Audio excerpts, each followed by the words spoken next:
जन औषधि परियोजना के लाभार्थियों से संवाद करेंगे और जन औषधि दिवस समारोह में वो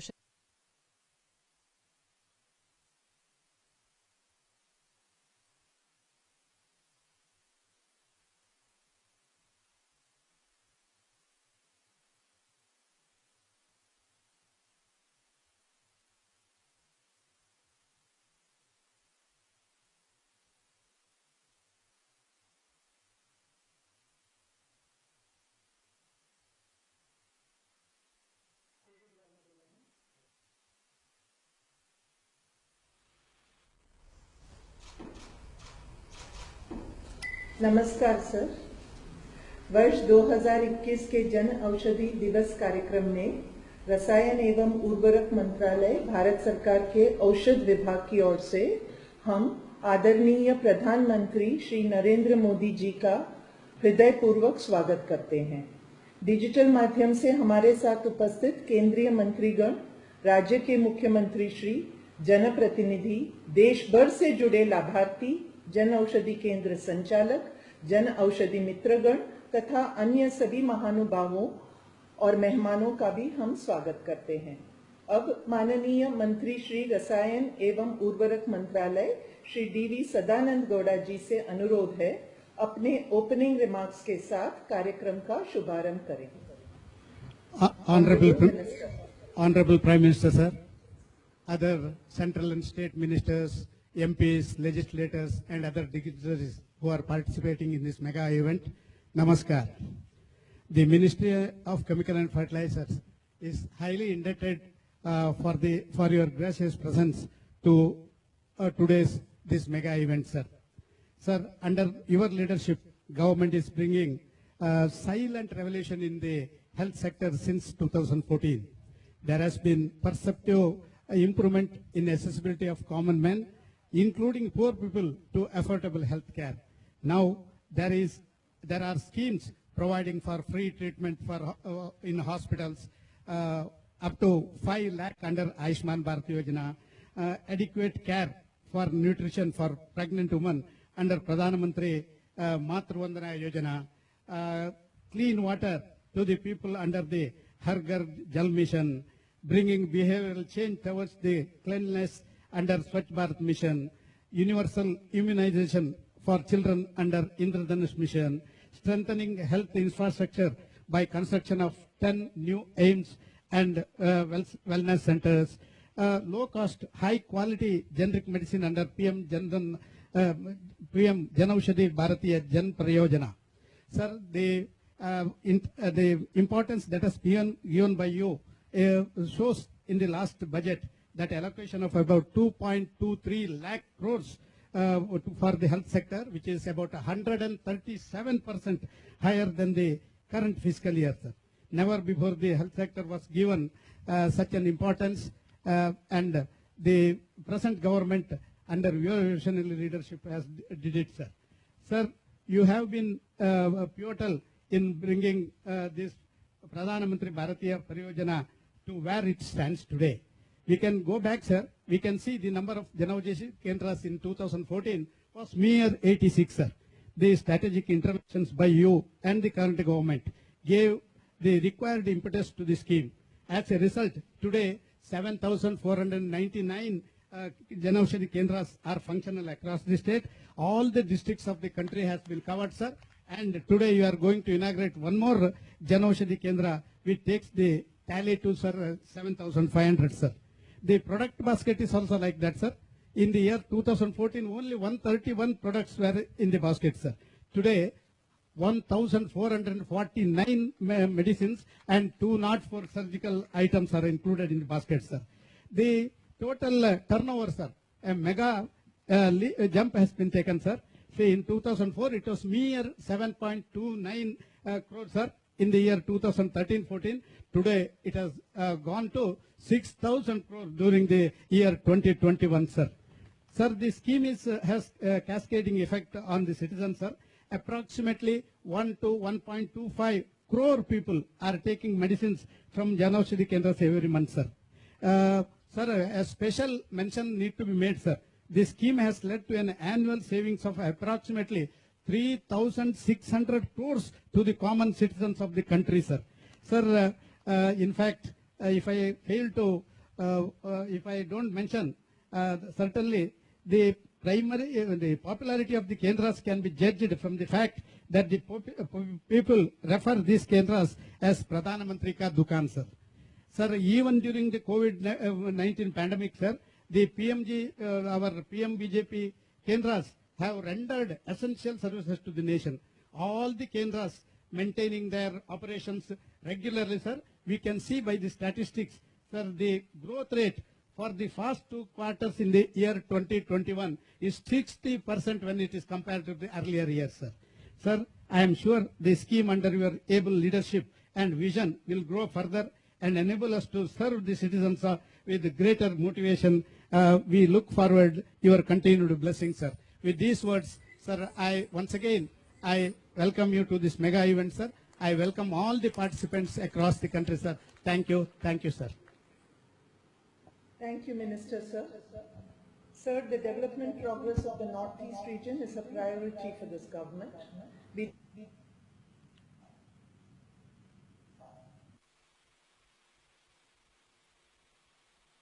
Aushadhi Kendra at Nigrims, Shillong. Honorable Prime Minister, sir.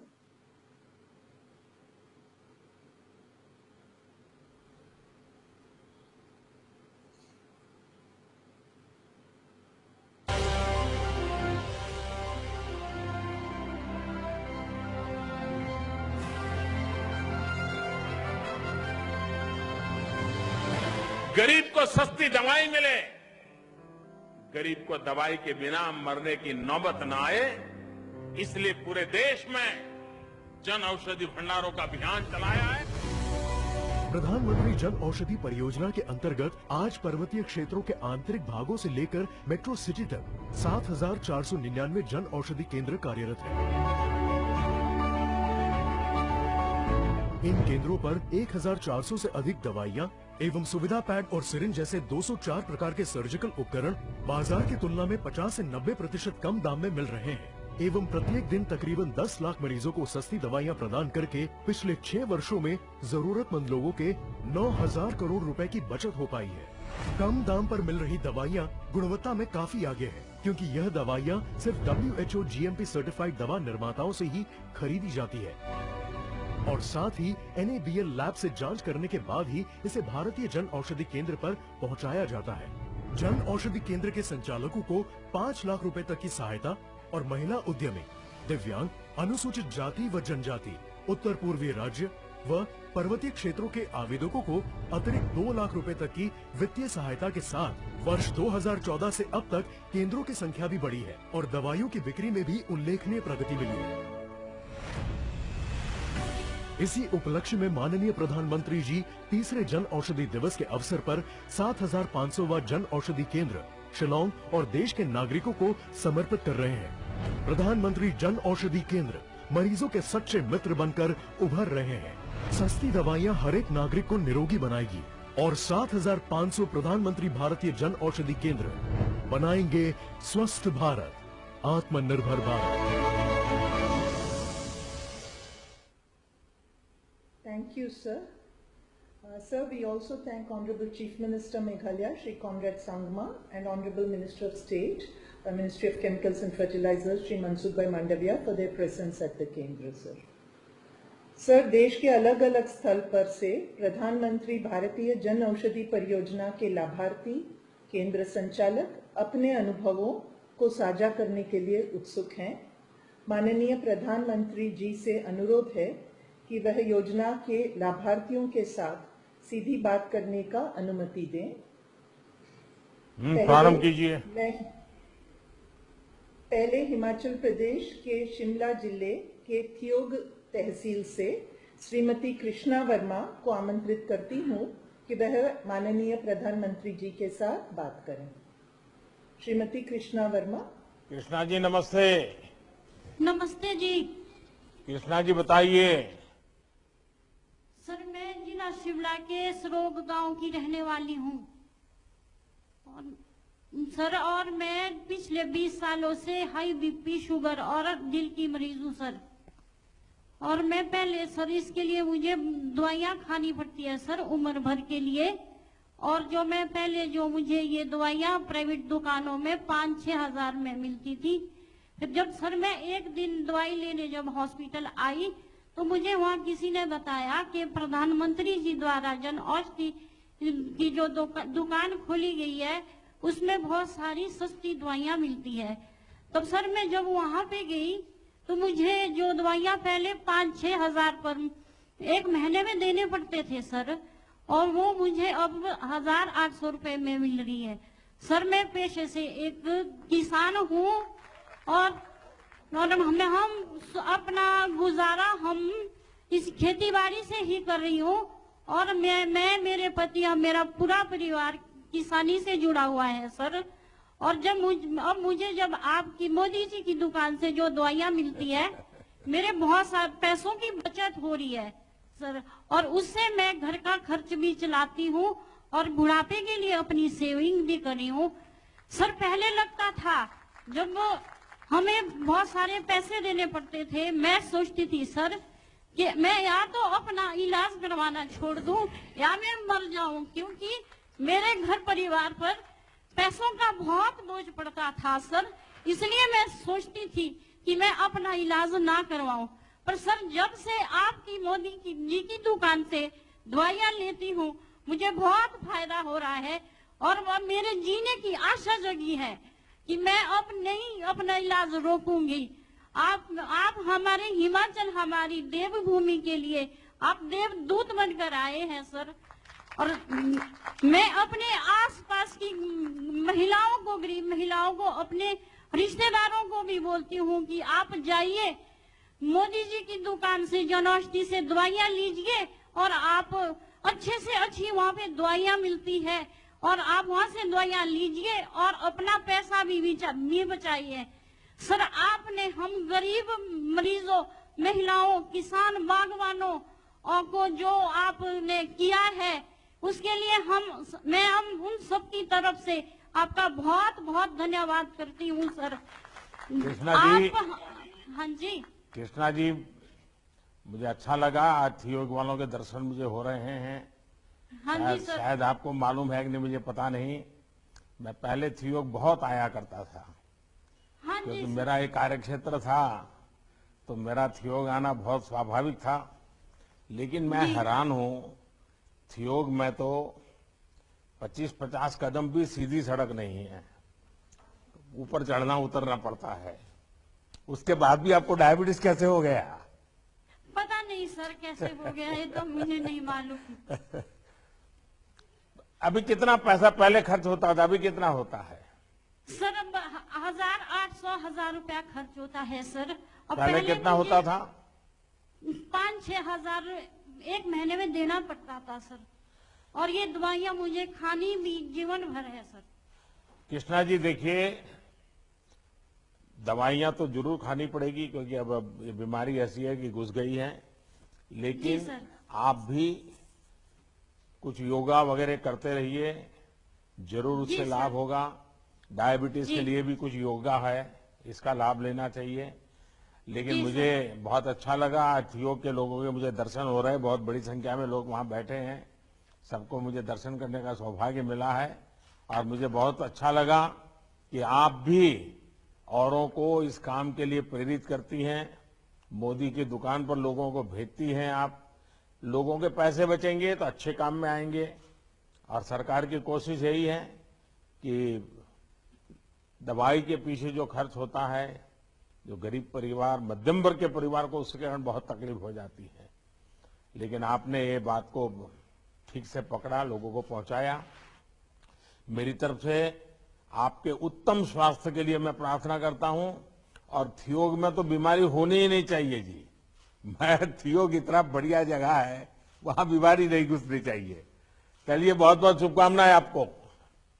Ji sir, मैं भगवान से प्रार्थना करती हूँ सर कि आप दीर्घायु हो, आप बागवानों, गरीबों और किसानों के हितैषी हैं सर। मैं भगवान से प्रार्थना करती हूँ कि आप दीर्घायु हो, हम गरीबों, बागवानों, किसानों के लिए ऐसे ही कार्य करते रहें बस और आप माताओं बहनों का आशीर्वाद ही मेरे लिए बहुत कुछ है। और हिमाचल का तो हर परिवार देवदूत परिवार है। हर परिवार ने देश की रक्षा के लिए बच्चों को दिया है। तो हिमालय तो अपने आप में देवदूत का भूमि है। हाँ जी सर। धन्यवाद। साथ में मैं माननीय मुख्यमंत्री श्री जयराम ठाकुर जी का भी तहे दिल से धन्यवाद करूंगी सर। ये भी हमारे गरीब किसान बागवान महिलाओं के लिए बहुत अच्छे कार्य कर रहे हैं सर। बाकी यहाँ बैठे जो और भी गणमान्य व्यक्ति है, मैं उनका भी तहे दिल से शुक्रिया अदा करती हूँ। बहुत धन्यवाद, बहुत धन्यवाद सर। हाँ, धन्यवाद Krishna ji. Sir thank you. अभी हम मध्य प्रदेश में भोपाल में सर श्रीमती रुबीना जी और उनके बेटे मोहम्मद जैयद साहब जो लाभार्थी हैं इस योजना के, उनसे रुबीना जी नमस्ते। नमस्ते जी मोदी जी। मोहम्मद क्या पढ़ते हो? जी सर कुछ नहीं करते मोदी जी। मोहम्मद पढ़ते हैं क्या? जी नमाज पढ़ते हैं जी। हाँ नमस्ते। नमस्ते जी मोदी जी। मैं भोपाल से बोल रही हूँ। मेरा कहना ये, मैं रुबीना जी बोल रही हूँ भोपाल से। जी मेरे बताइए। पति बस पे कंडक्टरी करते हैं जिसकी तनख्वाह 5,000 रुपए महीना है। और मेरे बेटे को दिमाग की बीमारी, इसकी वजह से झटके आते हैं और उसका थोड़ा सा दिमाग माइंड डिस्टर्ब भी है। और जो 5,000 रुपए महीने की दवाइयां मैं इसको खिलाती हूँ, मैं अपना घर का खर्चा पूरा नहीं कर पाती, बहुत परेशान हूँ मैं। और साथ में कर्जदार भी हूँ और मेरे घर गिरवी रखने की और लोन लेने की नौबत आ चुकी है। लेकिन मेरे पड़ोसी ने मुझे बताया कि मोदी जी की दुकान से सस्ती दवाइयां मिल रही हैं। मैं मोदी जी की दुकान गई, वहां से सस्ती दवाइयां खरीदी, मुझे 2,000 रुपए महीने की मिली। मेरे पैसों की बचत हुई। मुझे बहुत खुशी हुई कि मोदी जी ने हम गरीबों के लिए सहायता करी और आगे भी सहायता करें। मेरा कहना यह है कि हम सभी महिलाओं के लिए मोदी जी की सहायता से जुड़े रहें ताकि मोदी जी हमारे आगे सहायता करें। रुबीना जी, मैं जानता हूं जब घर में बीमारी आती है और बच्चे की ऐसी स्थिति है, आपको हर पल बच्चे को संभालना पड़ता है, तो मैं जानता हूं एक माँ को कितनी तकलीफ होती होगी। मैं इसका पूरा अंदाज लगा सकता हूँ। जी सर मैं अपने घर ठीक से नहीं चला पा रही, बहुत परेशान हूँ। और जब बीमारी आ जाती है तो मजबूरी हो जाती है कि दवाइयों का खर्चा करना ही पड़ता है। अब ये भी सही है कि दवाइयाँ बहुत महंगी होती हैं। तो बस आप गरीबों के लिए, मध्यम वर्ग के लोगों के लिए जो एक दिल में दर्द है, उसी में से ये प्रधानमंत्री जन औषधि योजना का जन्म हुआ।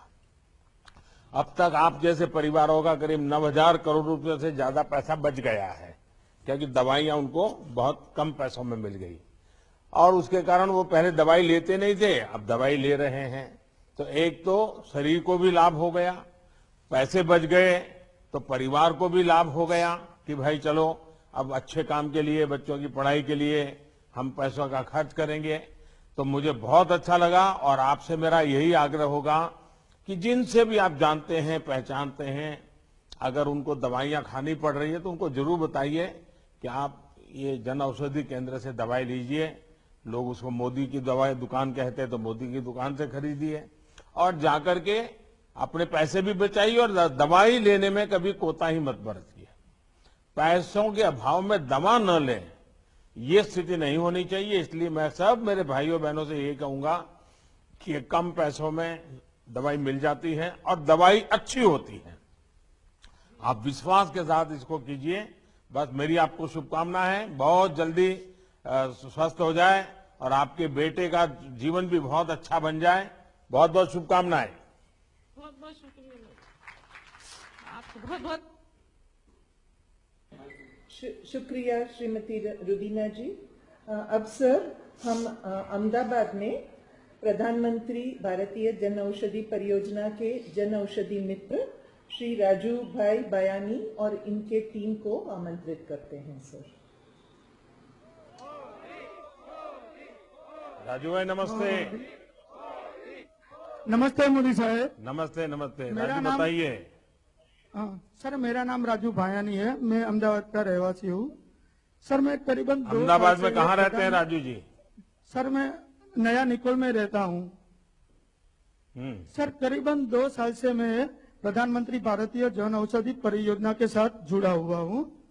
सर हम लोगों ने जब ये कोरोना की महामारी में हम सब जन औषधि मित्रों ने मिलकर एक अभियान की शुरुआत की थी। हम लोगों ने सर घर घर जाके हमारे जो मरीजों है, जो रेगुलर पेशेंट है बीपी डायबिटीज, उनको दवाइयाँ पहुंचाई है। सर उसके बारे में मैं थोड़ा 1-2 मिनट बोलना चाहता हूँ। सर हमने देखा कि जैसे कोरोना की महामारी में लॉकडाउन आगे बढ़ता गया तो हमारे वहाँ मरीजों की संख्या बहुत कम आने लगी, क्योंकि सब लोगों को डर लगता था कोरोना का। जो बुजुर्ग थे उनको तो ज्यादा लगेगा। उस वक्त सर माहौल ही ऐसा था, हम सबको पता है। सर मेरे घर में भी एक हादसा हो गया, मेरे फादर की कोरोना की वजह से ही डेथ हो गई है। इसलिए उस समय सर हमें विचार आया कि मेरे साथ तो ये हुआ है मेरे परिवार में, तो किसी के परिवार में ऐसा ना हो, ऐसा कुछ हम कर सकते हैं।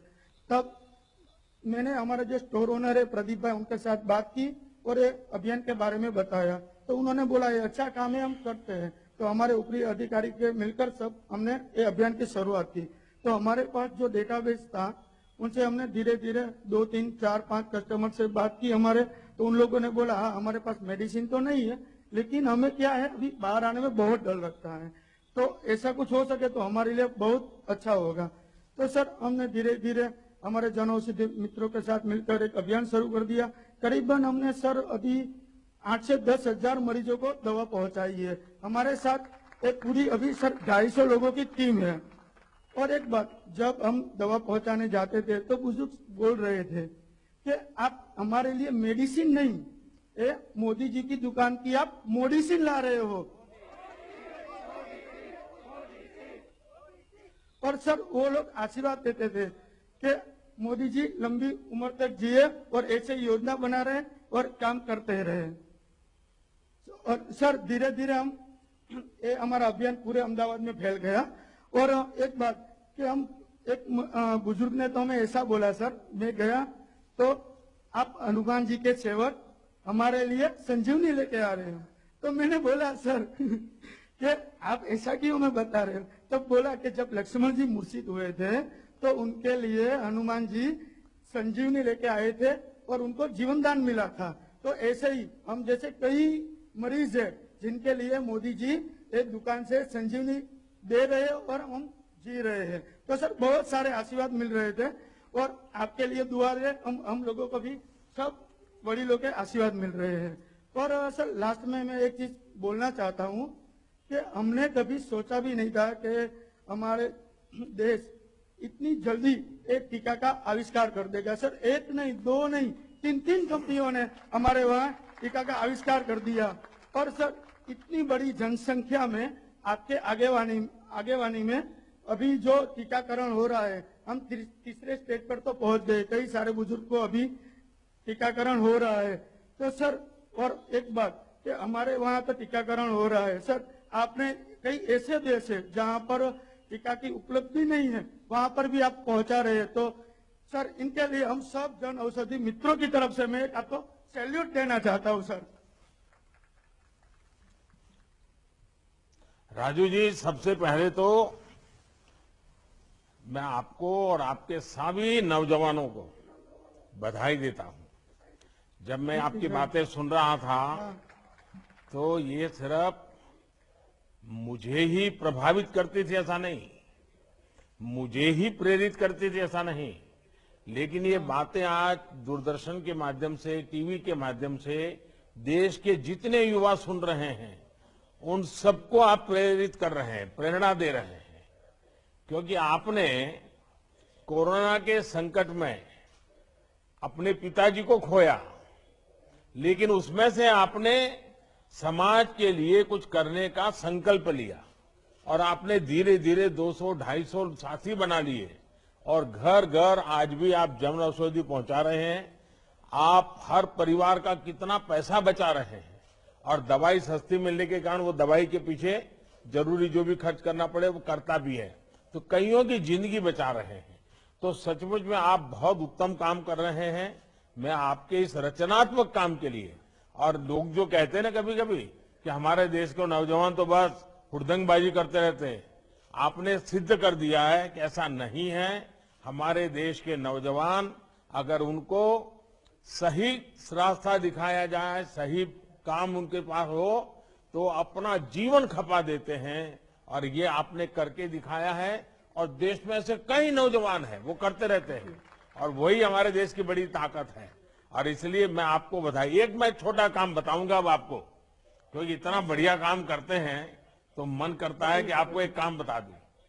देखिए, जो सरकार के वैक्सीनेशन सेंटर है जहां टीका लगता है, आप वहां पर अपने साथियों की ड्यूटी लगाइए, और जो बुजुर्ग लोग हैं उनका वैक्सीन हो जाए, उनका जो फॉर्म वॉर्म भरना होता है वो भरना हो जाए, उनको बैठने की व्यवस्था हो जाए, पीने के पानी की व्यवस्था हो जाए। आप देखिए, आपको बहुत आशीर्वाद मिलेंगे। हाँ, तो करेंगे आप लोग? सही में करेंगे सर। बहुत बहुत धन्यवाद। सर्वाध्यक्ष कर देंगे हम सर। बहुत धन्यवाद राजू, बहुत धन्यवाद। Thank you sir, thank you, thank you. Raju भाई आभार। अब सर हम दीव में मारुति नगर में श्री इरशाद अहमद रफीक भाई को आमंत्रित करते हैं कि वो आपसे बात करें। इरशाद नमस्ते। नमस्ते साहब जी। हाँ रफीक जी बताइए। कैसे हो साहब? मैं इरशाद रफीक भाई कुरैशी बोल रहा हूँ। दीव संचालक हूँ मोदी मेडिकल स्टोर। मैं आपको बताना चाहूँगा मेरे एक्सपीरियंस के मुझे 3 महीने ही हुए हैं ये मोदी मेडिकल स्टार्ट किए हुए। तो मैं पहले एक छोटे से मेडिकल स्टोर में फार्मेसिस्ट की जॉब करता था, और मेरी तनख्वाह थी 8,000 रुपये ओनली।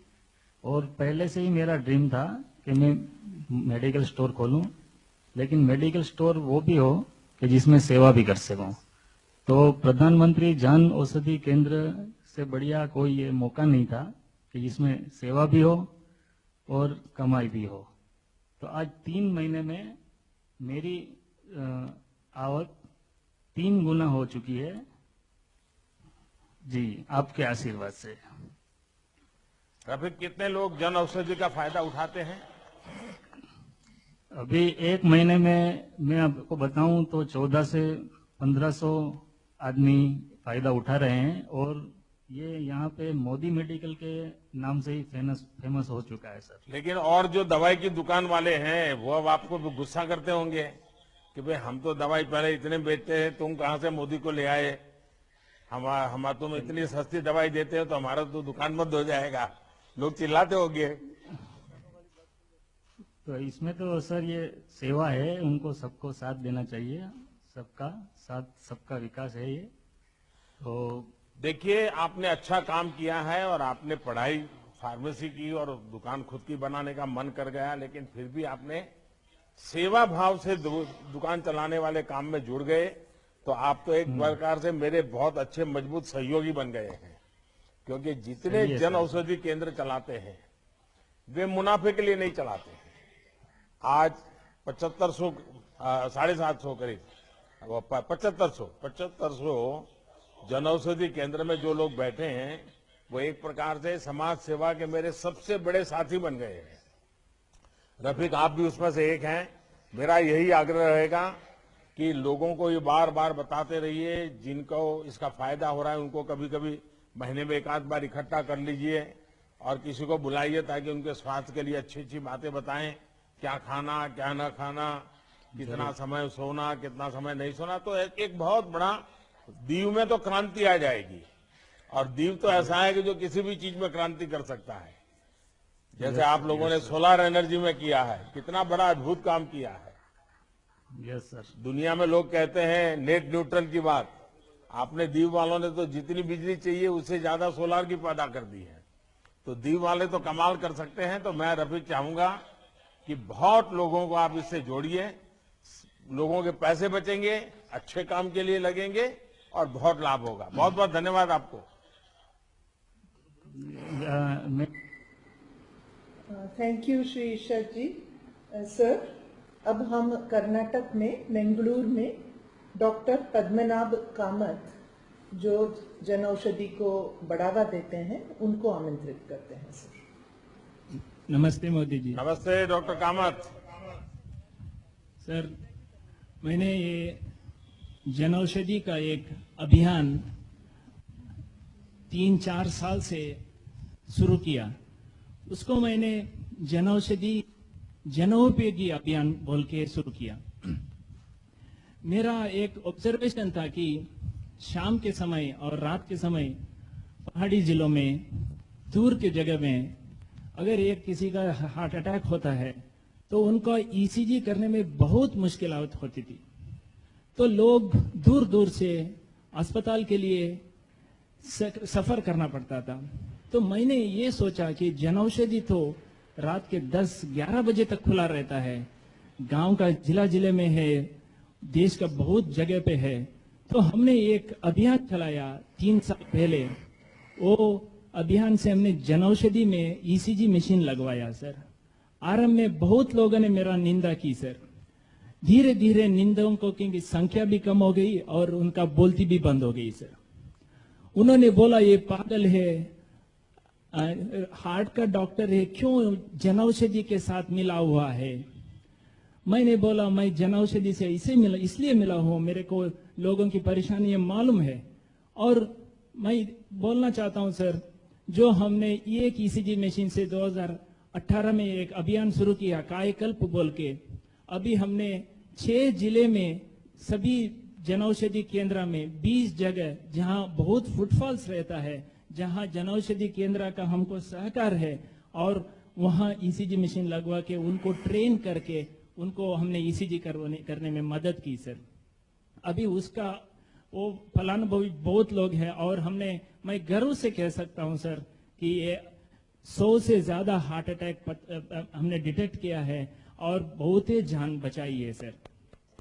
सर इस साल का 2 थीम है, सेवा भी और रोजगार भी। मैं भी उसका भागी हूं सर। मेरे को इस साल का थीम पता नहीं था। 2 साल पहले एक युवक मेरे से आके बात किया। वो बोला मेरे को रोजगार नहीं है, मैं मेडिकल शॉप चला रहा था, मैं बर्बाद हो गया, मेरे पास अभी पैसा नहीं है। मैंने अपने हाथ से उसको पैसा देके एक जनऔषधि खुलवाया मंगलोर में, और मेरे को गर्व है सर अभी 2 साल में वो जनऔषधि अभी टॉप है हमारे डिस्ट्रिक्ट में। उसका जनऔषधि में भी हमने ईसीजी मशीन लगवाया है सर। सो मेरा बोलना है सर कि जनऔषधि को जनोपयोगी बनाने से हमारा हैसियत भी बढ़ जाएगा और हमारा वो लोगों में उनका एक इज्जत भी बढ़ जाएगा सर। बहुत लोग मेरे से आके बोलते थे, आप इतना बड़े डॉक्टर हो के जनऔषधि पेशेंट को क्यों भेजते हो। मैं बोलता था मोदी मेडिकल्स के आपको उसको विश्वास नहीं है, आपको कोई हैसियत पे, मोदी की हैसियत पे कोई डाउट है? नहीं है ना, मेरे को भी डाउट नहीं है। आप जाओ उधर, अच्छी दवा मिलेगी। अभी जो मेरा निंदा करते थे अभी चुप हो गए हैं सर। डॉक्टर कामत, मैं सबसे पहले तो आपके इस सेवा भाव के लिए बधाई देता हूं। और आप कन्नड़ भाषा से जुड़े हुए हैं, लेकिन आज आपने मुझे एक अच्छा नारा दे दिया, जन औषधि जन उपयोगी। बहुत ही अच्छा आपने हिंदी में नारा दे दिया, जन औषधि जन उपयोगी। और डॉक्टर, आपकी ये इनोवेटिव कल्पना है, ये मुझे लगता है, वैसे आपको देख करके ही लगता है कि शायद सेवा आपके संस्कार है। एक डॉक्टर के नाते जिस सरलता से आप बात बता रहे हैं, यानी हम जो डॉक्टरों की कल्पना करते हैं वो एक सा का मूर्त रूप है आप। और मुझे अच्छा लगा, आपके दर्शन करने का मुझे मौका मिला। और आपने आर्थिक रूप से संकट में एक नौजवान को मदद करके उसको एक अच्छा ही रास्ता दिखा दिया। और ये ईसीजी वाला आपका प्रयोग है, वो तो वाकई में मानता हूं जो जन औषधि केंद्र के लोग आज सुन रहे हैं उनको भी ऐसे नए नए आइडियाज आएंगे और वे भी कुछ डॉक्टरों की मदद से जन औषधि केंद्र को एक प्रकार से जन उपयोगी बना देंगे। मैं आपको बहुत बधाई देता हूं, बहुत शुभकामनाएं देता हूं। धन्यवाद सर, धन्यवाद। Thank you sir. भारतीय जन औषधि परियोजना के परिवार के कुछ सदस्यों के साथ सीधी चर्चा करने के लिए ऑनरेबल प्राइम मिनिस्टर सर का धन्यवाद। अब सर हम आदरणीय प्रधानमंत्री श्री नरेंद्र मोदी जी के उपस्थिति में विभिन्न श्रेणियों में परियोजना में जिन्होंने काम किया है, प्रशंसनीय प्रयास किया है, उन विजेताओं को माननीय मंत्री श्री गौड़ा जी के हस्तक अवार्ड्स प्रदान करना चाहते हैं। माननीय मंत्री जी की प्रधानमंत्री जी की अनुमति हो तो आगे बढ़े। Thank you sir. प्रथम पुरस्कार जन औषधि चिकित्सक उन डॉक्टर्स के लिए स्थापित किया गया है जो जेनेरिक दवाइयों को बढ़ावा देते हैं और मरीजों को भी जेनेरिक दवाई लेने के लिए प्रेरित करते हैं। This award is presented to doctor Padmanabh Kamath, Professor and Head of Department at MC Hospital, Mangaluru.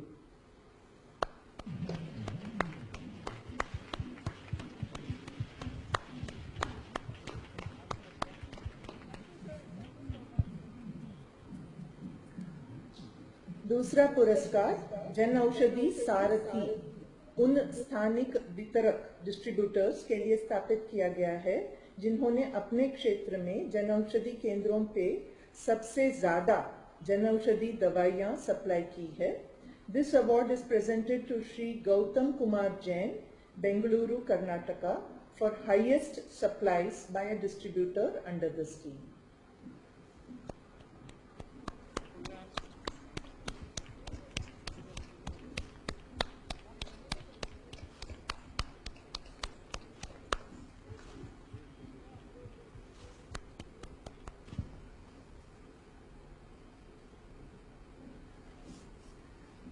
तीसरा पुरस्कार जन औषधि ज्योति उन औषधि केंद्र संचालकों के लिए स्थापित किया गया है जिन्हें महिला उद्यमी चला रही हैं केंद्र को और सबसे ज्यादा बिक्री भी कर रही हैं।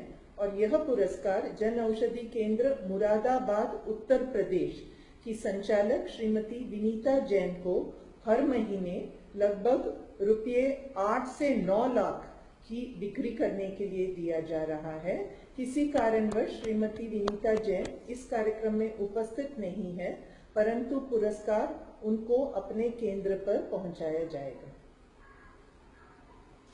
वो शिष्य आ गए हैं।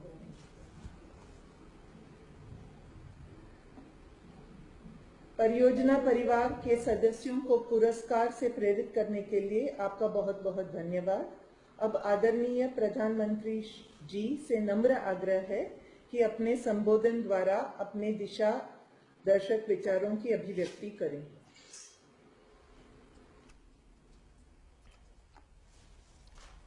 नमस्कार। इस कार्यक्रम में मेरे साथ जुड़े केंद्रीय मंत्रिमंडल के मेरे साथी श्री डीवी सदानंद गौड़ा जी, श्री मनसुख मांडविया जी, श्री अनुराग ठाकुर जी, हिमाचल प्रदेश के मुख्यमंत्री श्री जयराम ठाकुर जी, मेघालय के मुख्यमंत्री श्री कोनार्ड के सांगमा जी, डिप्टी सीएम श्री प्रेस्टोम तिनसोंग जी, गुजरात के डिप्टी सीएम भाई नितिन पटेल जी, देश भर से जुड़े जन औषधि केंद्र संचालक, लाभार्थी महोदय, चिकित्सक और मेरे भाई और बहनों, जन औषधि चिकित्सक, जन औषधि ज्योति और जन औषधि सारथी, ये 3 प्रकार के महत्वपूर्ण अवार्ड प्राप्त करने वाले, सम्मान पाने वाले मैं सभी साथियों को बहुत बहुत बधाई देता हूं। साथियों, जन औषधि योजना को देश के कोने कोने में चलाने वाले और इसके कुछ लाभार्थियों से आज मुझे बातचीत करने का अवसर मिला और जो चर्चा हुई है उसमें स्पष्ट है कि ये योजना गरीब और विशेष करके मध्यम वर्गीय परिवारों की बहुत बड़ी साथी बन रही है। ये योजना सेवा और रोजगार दोनों का माध्यम बन रही है। जन औषधि केंद्रों में सस्ती दवाई के साथ साथ युवाओं को आय के साधन भी मिल रहे हैं। विशेष रूप से हमारी बहनों को, हमारी बेटियों को जब सिर्फ 2.5 रुपये में सैनिटरी पैड्स उपलब्ध कराए जाते हैं तो इससे उनके स्वास्थ्य उस पर एक सकारात्मक असर पड़ता है। अब तक 11 करोड़ से ज्यादा सैनिटरी नैपकिन्स इन केंद्रों पर बिक चुके हैं। इसी तरह जन औषधि जननी इस अभियान के तहत गर्भवती महिलाओं के लिए जरूरी पोषण और सप्लीमेंट्स भी अब जन औषधि केंद्रों पर उपलब्ध कराए जा रहे हैं। इतना ही नहीं, 1000 से ज्यादा जन औषधि केंद्र तो ऐसे हैं जिन्हें महिलाएं ही चला रही है। यानी जन औषधि योजना बेटियों की आत्मनिर्भरता को भी बल दे रही है। भाई और बहनों, इस योजना से पहाड़ी क्षेत्रों में, नॉर्थ ईस्ट में, जनजातीय क्षेत्रों में रहने वाले देशवासियों तक सस्ती दवा देने में भी मदद मिल रही है। आज भी जब 7,500वें केंद्र का 75वें केंद्र का लोकार्पण किया गया है तो वो शिलांग में हुआ है। इससे स्पष्ट है कि नॉर्थ ईस्ट में जन औषधि केंद्रों का कितना विस्तार हो रहा है। साथियों, 7500 के पड़ाव तक पहुंचना इसलिए भी अहम है क्योंकि 6 साल पहले तक देश में ऐसे 100 केंद्र भी नहीं थे और हम हो सके उतना जल्दी तेजी से 10,000 का टारगेट पार करना चाहते हैं। मैं आज राज्य सरकारों से, विभाग के लोगों से एक आग्रह करूंगा। आजादी के 75 साल हमारे सामने महत्वपूर्ण अवसर है। क्या हम ये तय कर सकते हैं कि देश के कम से कम 75 जिले ऐसे होंगे जहां पर 75 से ज्यादा जन औषधि केंद्र होंगे और वे आने वाले कुछ ही समय में हम कर देंगे। आप देखिए कितना बड़ा फैलाव बढ़ता जाएगा। उसी प्रकार से उसका लाभ लेने वालों की संख्या का भी लक्ष्य तय करना चाहिए। अब एक भी जन औषधि केंद्र ऐसा न हो कि जिसमें आज जितने लोग आते हैं उसकी संख्या 2 गुनी 3 गुनी न हो। इन 2 चीजों को लेकर के हमने काम करना चाहिए। एक काम जितना जल्दी होगा देश के गरीबों को उतना ही लाभ होगा। ये जन औषधि केंद्र हर साल गरीब और मध्यम वर्ग के परिवारों में के लगभग 3600 करोड़ रुपए बचा रहे हैं और ये रकम छोटी नहीं है जो पहले महंगी दवाओं में खर्च हो जाते थे। यानी अब इन परिवारों के 3600 करोड़ रुपए परिवार के अच्छे कामों के लिए और अधिक उपयोगी होने लगे हैं।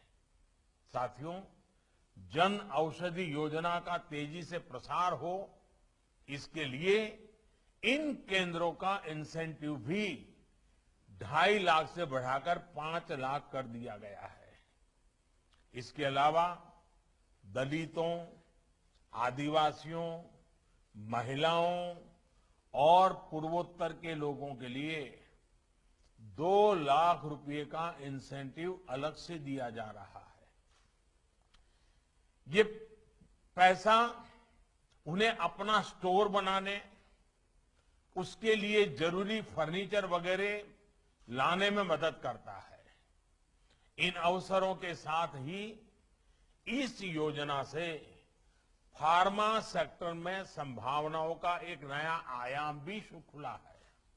भाइयों और बहनों, आज मेड इन इंडिया दवाइयां और सर्जिकल्स की मांग बढ़ी है। मांग बढ़ने से प्रोडक्शन भी बढ़ रहा है। इससे भी बड़ी संख्या में रोजगार के अवसर पैदा हो रहे हैं। मुझे खुशी है कि अब 75 आयुष दवाएं, जिसमें होम्योपैथी होती है, आयुर्वेद होता है, उसको भी जन औषधि केंद्रों में उपलब्ध कराए जाने का फैसला लिया गया है। आयुष दवाएं सस्ते में मिलने से मरीजों का फायदा तो होगा ही, साथ ही इसमें आयुर्वेद और आयुष मेडिसिन के क्षेत्र को भी बहुत बड़ा लाभ होगा। साथियों, लंबे समय तक देश की सरकारी सोच में स्वास्थ्य को सिर्फ बीमारी और इलाज का ही विषय माना गया, लेकिन स्वास्थ्य का विषय सिर्फ बीमारी से मुक्ति इतना नहीं है और इलाज तक भी सीमित नहीं है, बल्कि ये देश के पूरे आर्थिक और सामाजिक ताने बाने को प्रभावित करता है। जिस देश की आबादी, जिस देश के लोग, पुरुष हो, स्त्री हो, शहर के हो, गांव को हो, बुजुर्ग हो, छोटे हो, नौजवान हो, बच्चे हो, वो जितने ज्यादा स्वस्थ होते हैं उतना वो राष्ट्र भी समृद्ध होता है। उनकी ताकत बहुत उपयोगी होती है, देश को आगे बढ़ाने में, ऊर्जा बढ़ाने में काम आती है।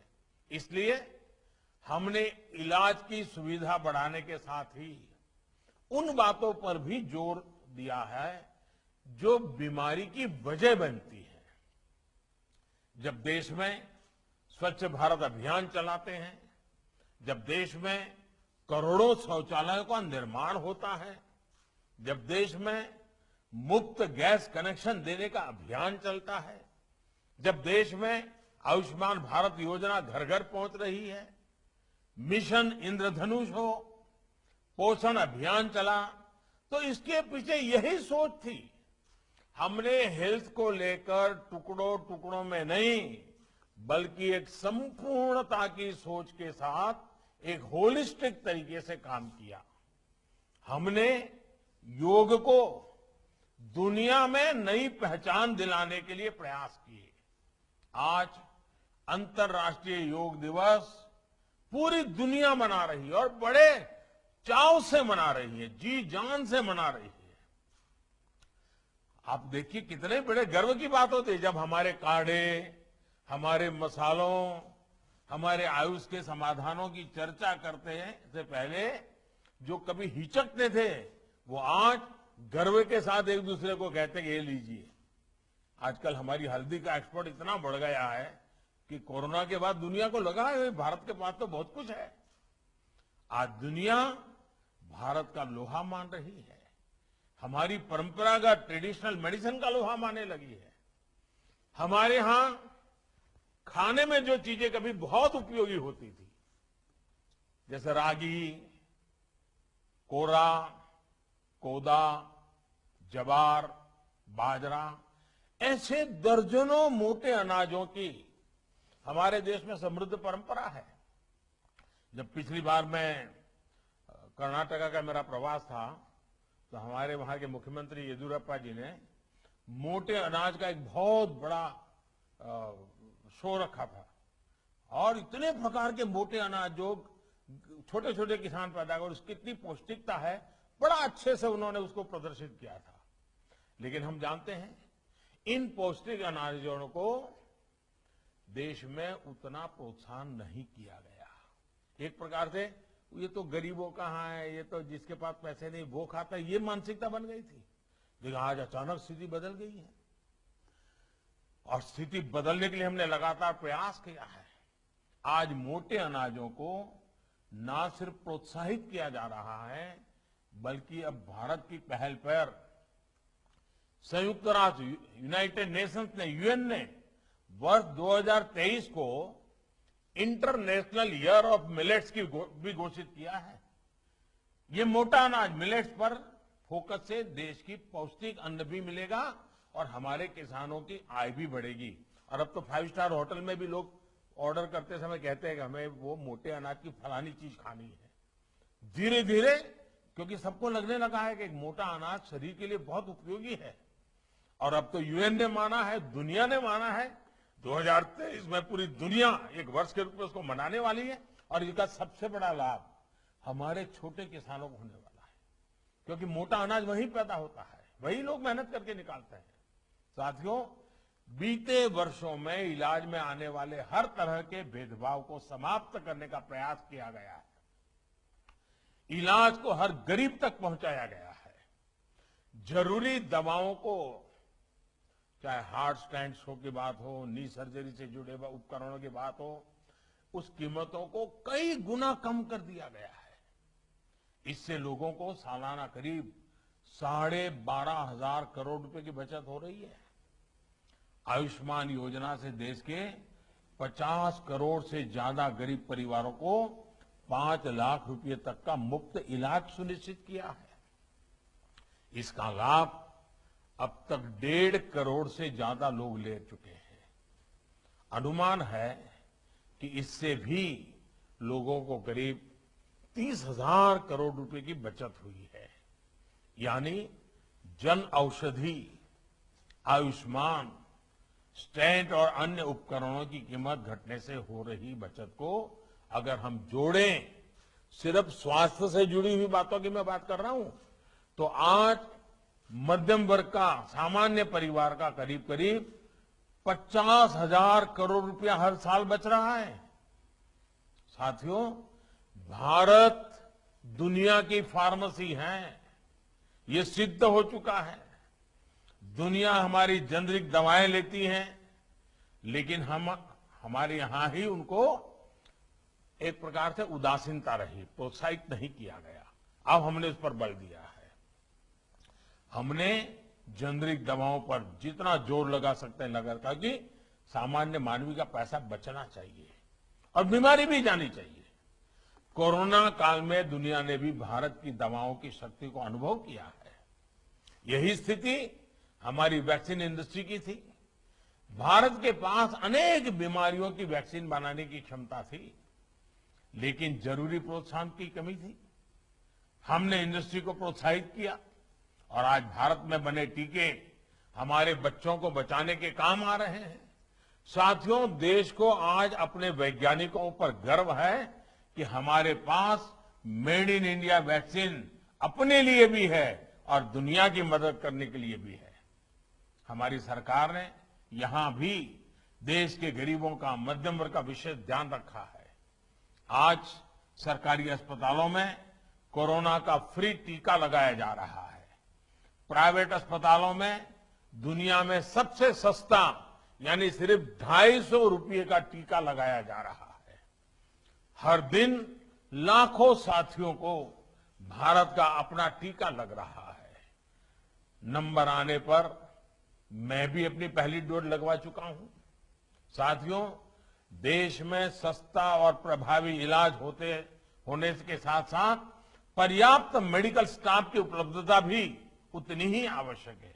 इसलिए हमने गांव के अस्पतालों से लेकर के मेडिकल कॉलेज और एम्स जैसे संस्थानों तक एक इंटीग्रेटेड अप्रोच के साथ काम शुरू किया है।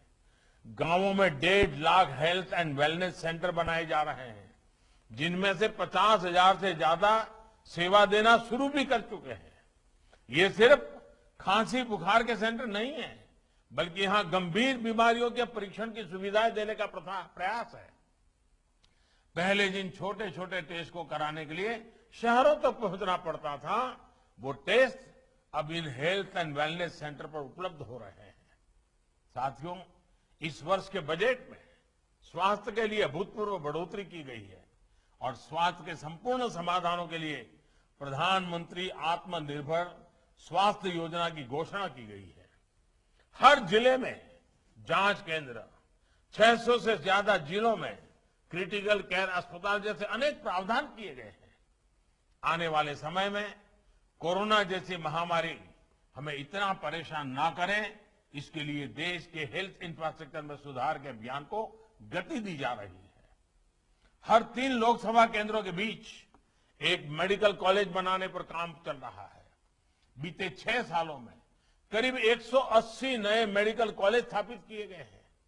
2014 से पहले जहां देश में लगभग 55,000 एमबीबीएस सीटें थी, वहीं 6 साल के दौरान इसमें 30,000 से ज्यादा की वृद्धि की जा चुकी है। इसी तरह पीजी सीटें भी जो 30,000 हुआ करती थी, उनमें 24,000 ज्यादा नई सीटें जोड़ी जा चुकी हैं। साथियों, हमारे शास्त्रों में कहा गया है, न आत्मार्थम नापि कामार्थम अद्भुत दयाम प्रति, अर्थात औषधियों का, चिकित्सा का ये विज्ञान जीव मात्र के प्रति करुणा के लिए है।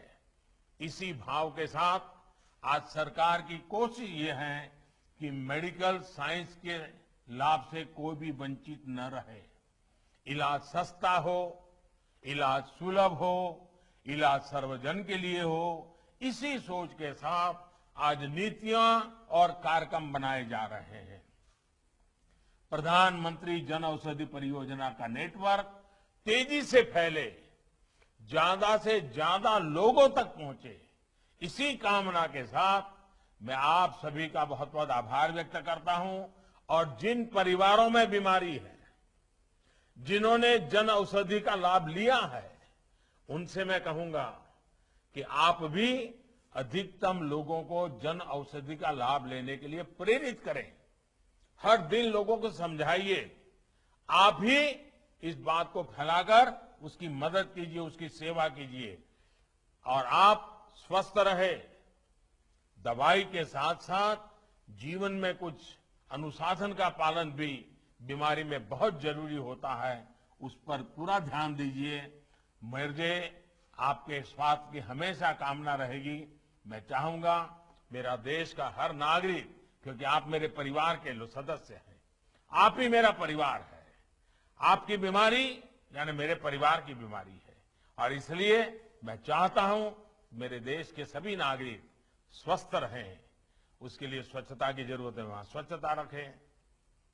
भोजन में नियमों का पालन करना है, भोजन में नियम का पालन करें। जहां योग की आवश्यकता है योग करें, थोड़ा बहुत एक्सरसाइज करें, कोई फिट इंडिया मूवमेंट से जुड़े, कुछ न कुछ हम शरीर के लिए करते रहें। जरूर बीमारी से बचेंगे, और बीमारी आ गई तो जन औषधि हमें बीमारी से लड़ने की ताकत देगी। इसी एक अपेक्षा के साथ मैं फिर से एक बार आप सबका बहुत बहुत धन्यवाद करता हूं और सभी को बहुत शुभकामनाएं देता हूं। Thank you sir. औषध विभाग और देश भर से इस कार्यक्रम में उपस्थित सभी के तरफ से आदरणीय प्रधानमंत्री श्री नरेंद्र मोदी जी के मार्गदर्शन के लिए हृदयपूर्वक धन्यवाद। इस कार्यक्रम में उपस्थिति और अपने योगदान के लिए सभी माननीय मंत्रीगण, राज्य के मुख्यमंत्री, जनप्रतिनिधि, प्रधानमंत्री भारतीय जन औषधि परियोजना के परिवार के सदस्य, लाभार्थियों को हम दिल से धन्यवाद करते हैं। Thank you to all. नमस्ते। नमस्ते सर।